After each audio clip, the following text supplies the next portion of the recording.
Dans ce document, vous trouvez une première page sur le ruban, les pages 2 et 3 sur les lames de scie circulaires, et puis la dernière page, c'est une page d'exercice récapitulatif. La bonne vieille scie à ruban, l'ami fidèle des ateliers.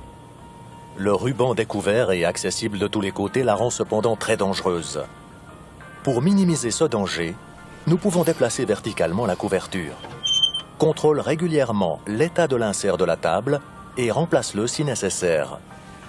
Lors du travail à la scie à ruban, il y a un risque qu'une pièce se coince et que le ruban sorte des volants ou même se casse. Veille donc toujours à ce que la pièce à travailler soit posée de façon sûre sur la table de la machine et retire-la avec prudence uniquement lorsque le trait de scie est ouvert. Voilà pour ce qui est des mesures de sécurité générales. Pour ce qui est des matériaux de coupe, les rubans de menuiserie que nous utilisons sont faits en acier outil, donc de l'acier allié, mais plus faiblement allié que l'acier rapide des toupilles. Ce terme acier laminé, le laminage, est une technique de fabrication qui consiste à faire passer de l'acier entre deux rouleaux et ainsi obtenir une fine épaisseur. Et les rubans qu'on utilise sont fabriqués de cette manière. Cette brame de 10 mètres de long sur 25 cm d'épaisseur va elle aussi passer entre les cylindres pour être écrasée et transformée en produits plats.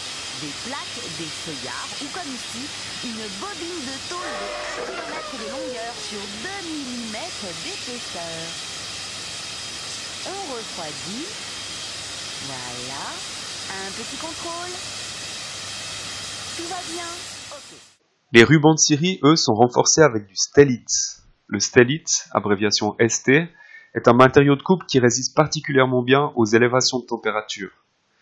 Et en scierie, lorsqu'on scie des grumes, le bois a tendance à serrer le ruban, à le faire surchauffer, et du coup on va utiliser ce matériau de coupe très spécifique. Sur cette vidéo, vous voyez des dents qui ont été stellitées, donc c'est une petite goutte de stellite qui vient renforcer l'extrémité de la dent. Du côté des types de rubans, on parle de rubans à champ tourné, les moins larges, ce qui permet de scier en courbe. Nos rubans standards font entre 15 et 35 mm de large.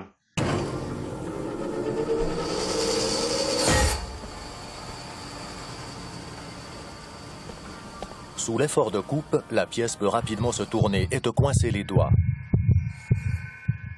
Tout d'abord, nous plaçons le poussoir avec encoche sur le guide.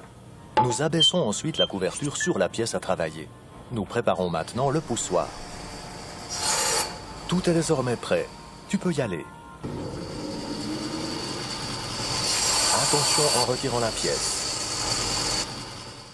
Et puis les rubans à dédoubler avec ces 200 mm de large, c'est clairement des rubans de scierie.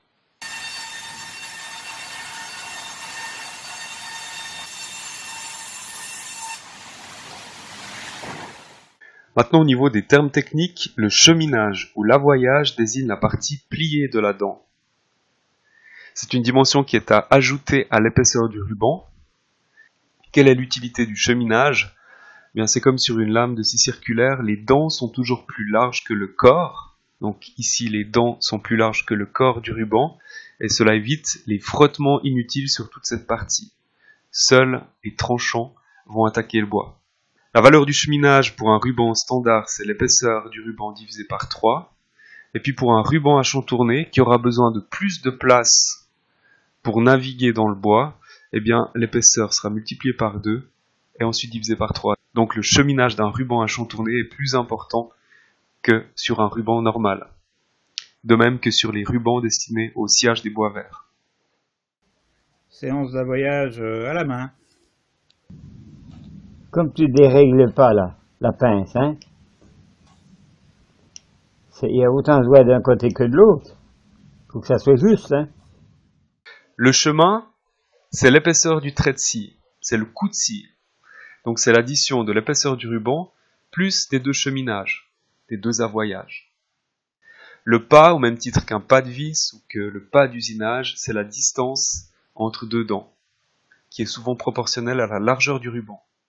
Si un jour vous êtes face à une scie à ruban puis que vous ne connaissez pas la longueur du ruban à commander, eh bien pour la calculer, on prendra la circonférence d'un volant, en fait c'est 2 demi-circonférences, plus 2 anthrax. Attention, lorsqu'on prend la dimension de cet anthrax, on monte le volant supérieur le plus haut possible pour avoir un anthrax maximum, mais attention, on le redescendra de 20 mm pour avoir par la suite 20 mm de marge pour mettre en tension le ruban que vous aurez monté sur la machine. Donc la formule, diamètre fois pi, une circonférence plus 2 anthrax, réduit de 20 mm. Pour définir l'épaisseur du ruban, on prendra le diamètre du volant qu'on divisera par 1000. Donc si j'ai un diamètre d'1 mètre, divisé par 1000, l'épaisseur de mon ruban fera 1 mm. Sur un ruban, on a un angle d'attaque positif, entre 5 et 10 degrés, et puis l'angle de bec vaut 60 degrés. Donc on pourrait réaffûter, donner un petit coup de lime manuellement.